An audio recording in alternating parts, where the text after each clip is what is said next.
26 years old, and I worked as a programmer for a tech company that built software for some of the biggest names in IT. I was good at what I did, like, really good. I handled the toughest projects, the ones that paid the most, but only my friends knew this. My family?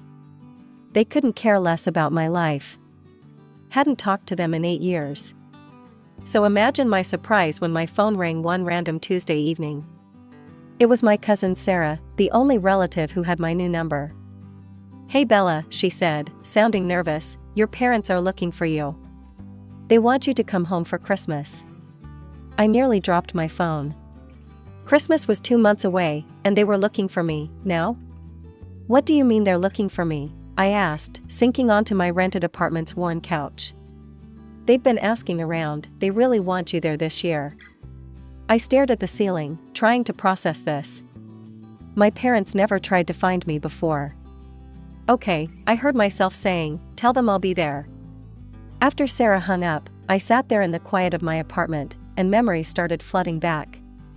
I was always the weird kid. The one who couldn't make friends, who'd rather sit in the corner with a book than talk to people.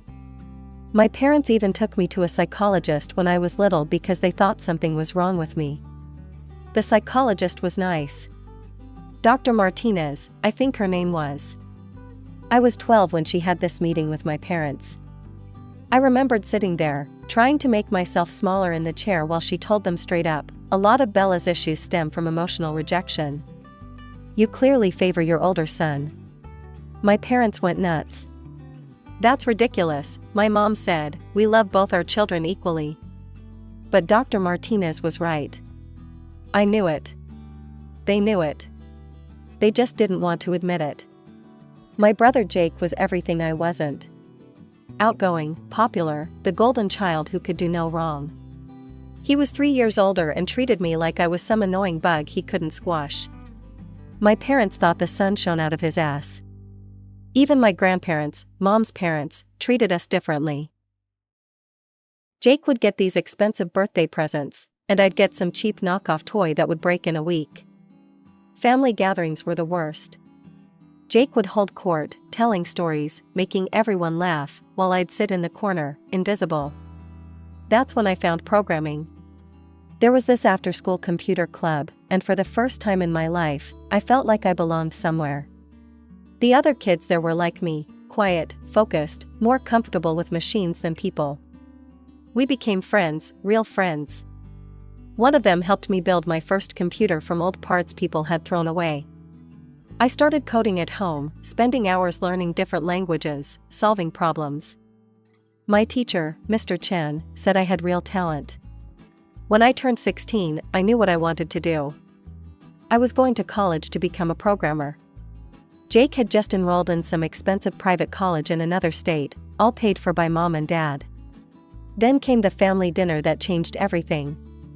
All the relatives were there, and Dad made his big announcement. "We're so proud of Jake," he said, raising his glass. "Following his dreams at State University." Everyone clapped, then Mom turned to me. "As for Bella, well, we don't have money for her education. She'll need to get a job after high school." My Uncle Frank laughed, "Hey, I could use a dishwasher at my cafe." Everyone thought that was hilarious, even my parents laughed. I sat there, feeling my face burn, saying nothing. The day after graduation, Mom knocked on my bedroom door. "You need to start looking for work," she said, "and honestly, it might be better if you found your own place." "I'm already leaving," I told her. What they didn't know was that I'd already been accepted to a top computer science program on a full scholarship. Free dorm, free tuition, everything covered because of my grades and test scores. But I didn't tell them. Why bother? I packed my stuff and crashed at my friend Lisa's house for a few weeks before college started. Got a job at a local cafe, not Uncle Frank's, thank you very much, to save up some money. Then I moved to a different state for college. For years of hard work, late nights, and countless coding projects later, I graduated at the top of my class. A tech company recruited me straight out of school. They started me on complex projects immediately, and the pay was insane compared to what most new grads were making. Now, for years later, I was one of their best programmers. I worked on the projects nobody else could handle. My salary and bonuses were impressive.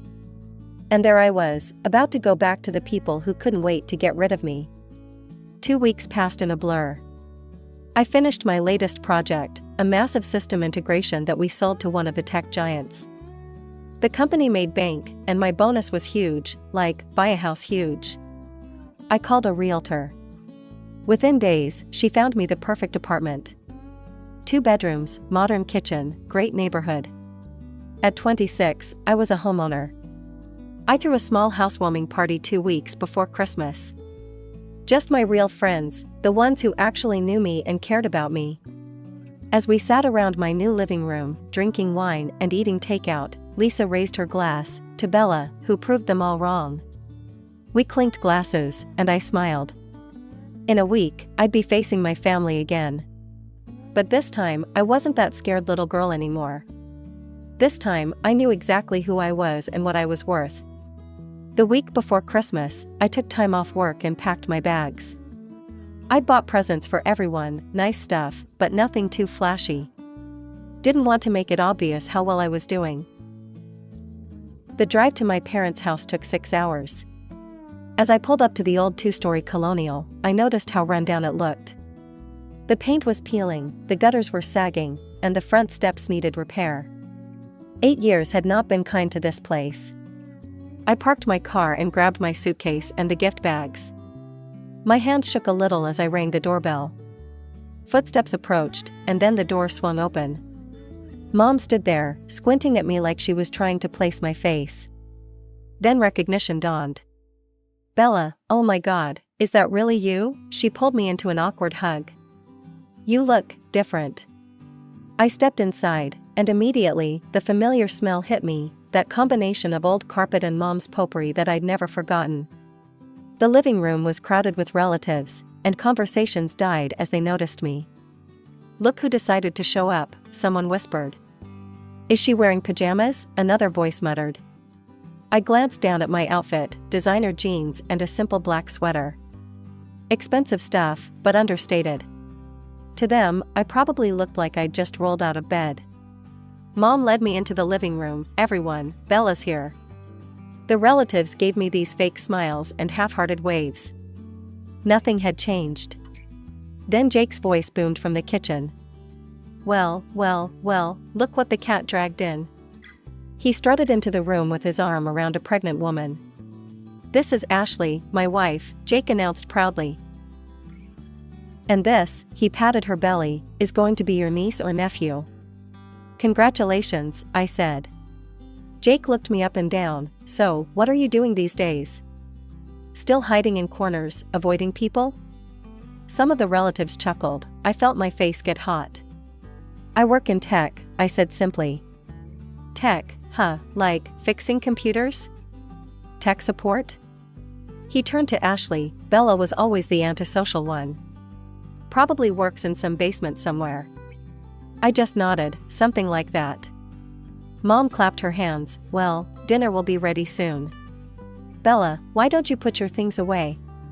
Jake's using your old room for his office now, so you'll be sleeping on the couch." Of course he was, of course I would be. Throughout the evening, relatives kept approaching me with their passive-aggressive comments. Aunt Helen cornered me by the punch bowl.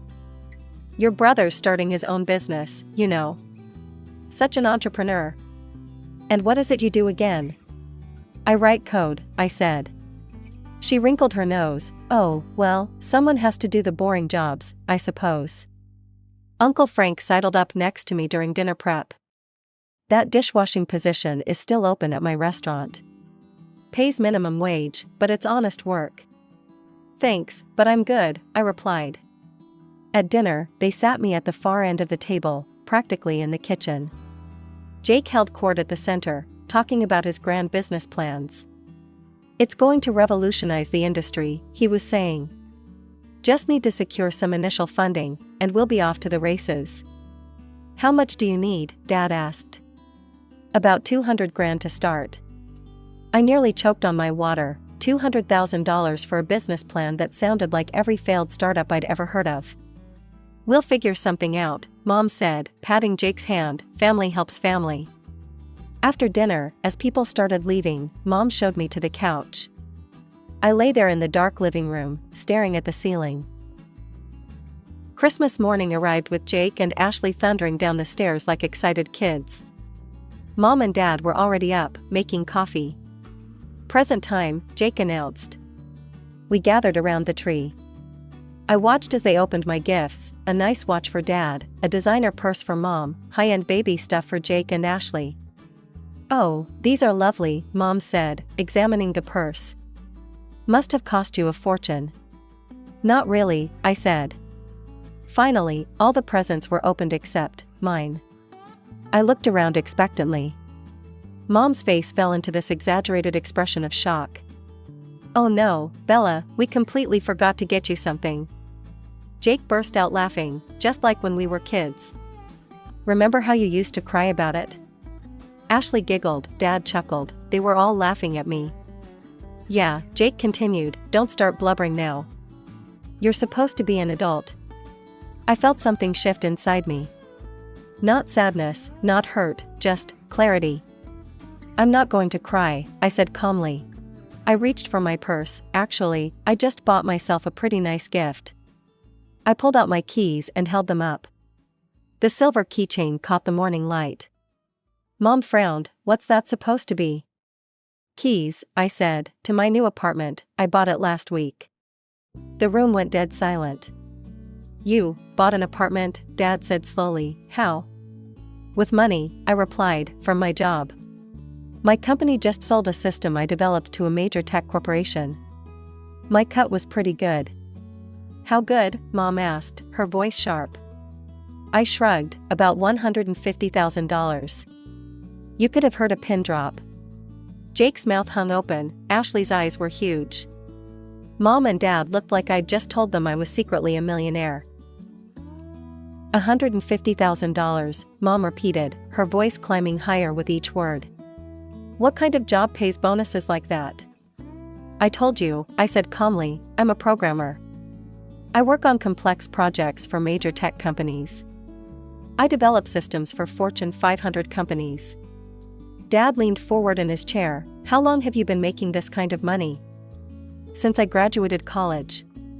The bonuses vary, but my salary's been 6 figures for years now." Mom stood up and walked over to me, suddenly all smiles. "Sweetie, why didn't you tell us sooner? We're so proud of you." The change was instant, like someone had flipped a switch. "Yes, our daughter the programmer," Dad chimed in. "Jake, did you hear that? Your sister works with Fortune 500 companies." Jake glared at me. Ashley tugged at his sleeve, whispering something. "So," Mom continued, sitting down next to me on the couch, "tell us about this apartment of yours. How many bedrooms?" 2 bedrooms, 2 baths, it's in a good neighborhood, close to work." "That's wonderful," she patted my knee. "You know, we should visit sometime. Family should stick together." I almost laughed. Family should stick together?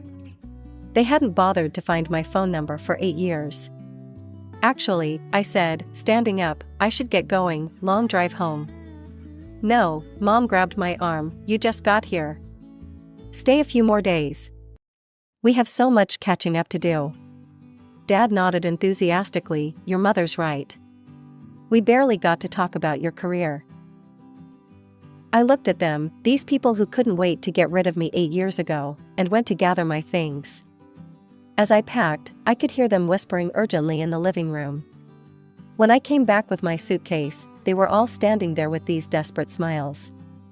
"Before you go," Dad said, "we should talk about Jake's business opportunity. As your brother mentioned, he needs some startup capital. And since you're doing so well..." Jake stepped forward. "It's a solid investment. You'd be getting in on the ground floor." "How much?" I asked. "Just 200,000, he said, "with your income, that's nothing, right?" I looked at these people. My parents, who'd laughed when Uncle Frank offered me a dishwashing job. My brother, who'd mocked me my entire life. His wife, who'd giggled along with everyone else just this morning. "No," I said, the smiles vanished. What do you mean, no? Mom demanded. I mean no, I'm not giving you any money. But we're family, Dad said. Family helps family. Really? I said. Where was family when you told me to get a job washing dishes? Where was family when you said I had to move out the day after high school? That was different, Mom said. We didn't have money then. You had money for Jake's college, I pointed out. Jake showed promise, she snapped. Then caught herself. I mean, we thought you'd be better off working. Right, I said. Well, I need to go. You selfish bastard, Jake exploded. After everything this family did for you. What exactly did you do for me? I asked. We raised you, Mom said, fed you, clothed you, put a roof over your head. The bare minimum, I said. And you made sure I knew I was unwanted every single day. I walked to the door, suitcase in hand. They followed me, still arguing. You'll regret this, Mom called after me. When you need us, don't come crying back. I won't, I said, and meant it. I drove away from that house and didn't look back. My phone started ringing before I even hit the highway. Mom, Dad, Jake, I declined every call. Then the text started. Mom, please reconsider, Jake really needs this opportunity. Dad, don't be stubborn, this is about family. Jake, you owe us, think about all we sacrificed for you. I pulled over at a rest stop and blocked all their numbers. When I got home to my new apartment, I poured myself a glass of wine and sat on my balcony. The city lights twinkled below, my phone buzzed. It was Sarah. Heard what happened, sorry about them. I texted back, don't be, this is the best Christmas gift they could have given me. Freedom from feeling guilty about cutting them off.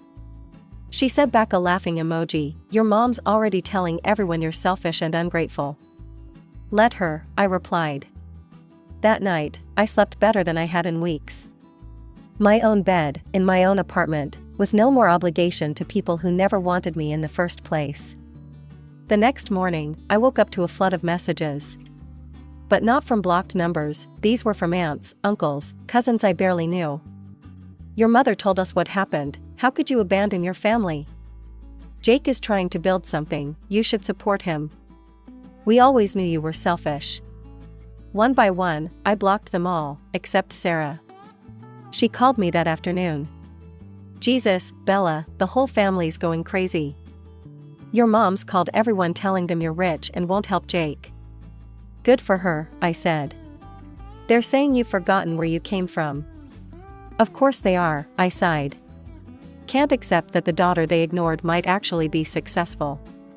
I'm proud of you, Sarah said quietly, for what it's worth. It's worth a lot, I told her. You're the only family I want to keep in touch with. Are you really okay with cutting everyone else off? She asked. Sarah, I said, I cut them off 8 years ago, this is just making it official. That evening, I met up with my friends at our usual wine bar. I told them everything. Good riddance, Lisa said, they sound toxic as hell. Are you going to miss them at all? Another friend asked. I thought about it, you know what? I don't think I will. I think I've been mourning the family I never had for years, this just finishes it. I raised my glass, to chosen family. To chosen family, they echoed. As we clinked glasses, my phone buzzed. An unknown number. I knew it was them, finding new ways to reach me. I switched it to silent and focused on the people who actually cared about me. 6 months had passed since that Christmas disaster, and my life had never been better. Summer was in full swing, and I was sitting on my balcony with my morning coffee, watching the city wake up below. The past half year felt like emerging from a fog I hadn't even realized I'd been living in. Sarah called me about once a week with family updates. Not because I asked, but because she knew I'd want to know if anything actually important happened. Mostly, it was the same old drama with new variations. Jake's daughter was born last month, she told me during our most recent call. They named her Madison. That's nice, I said, and I meant it. I hoped that little girl would have a better childhood than I did. According to Sarah, Jake and Ashley were still living with my parents. The big entrepreneurial dream hadn't materialized, shocking, I know. He kept talking about his business plans at family gatherings, but now the relatives were getting tired of hearing about it. Without any actual progress to show, even his biggest supporters were starting to ask uncomfortable questions. My parents had apparently turned my betrayal into their favorite sob story. At every family event, they'd tell anyone who'd listen about their ungrateful daughter who abandoned them despite all their sacrifices. Meanwhile, my life had taken some beautiful turns. 3 months after Christmas, I met Nathan at a coffee shop. He was a graphic designer, understood my work, and most importantly, understood why I'd cut ties with my toxic family. He had his own history with difficult relatives. Work was going amazingly too. I'd been promoted to lead architect for our new AI integration project. The salary bump was nice, but honestly, I was more excited about the technical challenges. My team respected me, my boss valued my input, and I was building things that mattered. Sometimes I'd think about telling my parents about the promotion, about Nathan, about the patents I'd filed. Then I'd remember their laughter when Uncle Frank offered me that dishwashing job, and the impulse would pass. The last real contact attempt from my family had been about a month ago. Jake had somehow gotten a new number and called me directly. "Hey, sis," he'd said, trying to sound casual, "was thinking we should catch up." "What do you want, Jake?" He'd cleared his throat. "Look, I know things got heated at Christmas, but we're family. Madison would love to meet her aunt." "You mean your daughter needs a rich aunt?" "That's not, okay, fine, things are tough right now. Ashley's not working because of the baby, and mom and dad's house needs repairs they can't afford. Just a small loan would help." "No. You don't even know how much." "Doesn't matter, the answer is still no." He'd exploded then, calling me every name he could think of before I hung up and blocked that number too. The irony wasn't lost on me. I'd grown up feeling like an outsider in my own family, convinced something was wrong with me. Now I had a job I loved, friends who appreciated me, a boyfriend who understood me, and my own beautiful home.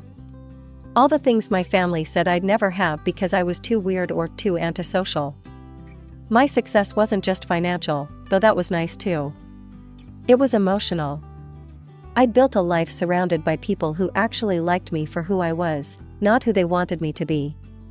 Sarah told me that my old bedroom, Jake's office, was being turned into a nursery for Madison. My childhood space was being erased, but it didn't hurt like I thought it would. That room had never really been mine anyway, just like that house had never really been my home. My real home was here, where I decorated every wall myself, where my friends gathered for movie nights, where Nathan and I spent lazy Sunday mornings coding together on the couch. This was the life I'd built, piece by piece, while my family was busy telling me I'd never amount to anything. Sometimes they still tried to reach me through flying monkeys, distant relatives or family friends who thought they could guilt me into being reasonable. My favorite was when Aunt Helen left me a voicemail saying, "Family is forever, Bella, you can't just walk away." But I already had walked away. And every day that passed, I knew I'd made the right choice. Nathan and I were planning a trip to Japan next month. We'd been learning the language together, researching restaurants, mapping out which temples to visit. When I posted a photo of our travel books on social media, Sarah mentioned that Mom had seen it through a cousin's account. "She says it's typical of you to spend money on vacations instead of helping family," Sarah reported. "Good," I said, "maybe someday they'll realize I'm never coming back." Last week, my boss called me into his office. Another promotion was coming, this time to head the entire engineering department. The salary would put me firmly in the top 1% of earners my age. "You've earned this," he said, "your work speaks for itself." I called Nathan, then my friends. We went out to celebrate at this great sushi place, toasting to new beginnings and chosen families. Lisa made a joke about my parents probably sensing a disturbance in the force every time my bank account grew. "They can sense all they want," I said, "they're not getting a penny." That night, Nathan and I sat on my balcony, looking out at the city lights. He'd brought over a bottle of champagne to celebrate my promotion privately. "You know what I love about us," he said. "We're building something real. Not just dreaming about it like your brother." Speaking of building, I said, I've been thinking about buying a house. Something with a yard, maybe a home office. Sounds perfect, as long as it has good internet for our coding sessions. We clinked glasses and started discussing neighborhoods, house features, maybe even getting a dog. It was exactly the kind of future planning I'd never been able to do with my birth family, who'd only ever seen me as a burden or, later, as a bank account. My phone buzzed with a text from Sarah, "Your mom's telling everyone you're probably a drug dealer. That's why you have so much money but won't help family." I showed it to Nathan, and we both laughed. Should I tell them the truth? I asked. That I'm successful because I worked hard while they were busy playing favorites? Why bother, he said, they'll believe what they want to believe. He was right, my family had written their own story about me long ago, the weird kid, the antisocial daughter, the selfish sister. The truth didn't fit their narrative, so they rejected it. But I had my own story now. One where the weird kid became a respected engineer. Where the antisocial daughter found her people. Where the selfish sister learned that putting yourself first isn't selfish when the alternative is letting toxic people drain you dry.